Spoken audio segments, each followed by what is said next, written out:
bo'yin osteoxondrozi, gryija, protruzia, bo'yindagi qotishlar, xo'rkalar, migren, bosh og'rig'i, cherepnoy давление.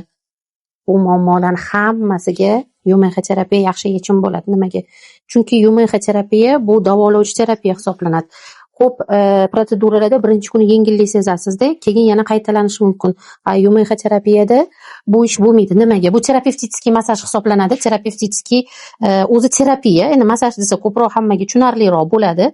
Nuqtali massaj desa, bir seansi 1 soat, 1 soat 15 minut bo'ladi.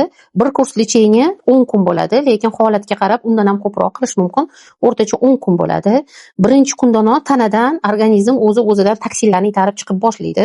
Bu toksinlarning chiqishi qaysidir organizmlarga seziladi. Kimdir limfostaz, limfalarda tiqilish ko'p bo'lsa, toksin ko'p bo'lsa, tana sezadi. Ya'ni nima bo'lishi mumkin? Ozgina sal holsizlik, nima birinchi, ikkinchi kunda, lekin o'sha paytda ko'p suv ichish kerak. Chunki bu shunaqa tez ishlaydigan terapiyaki, uni natijasini birinchi seansi tugashida emas, o'sha yarmidayoq bilasizlar.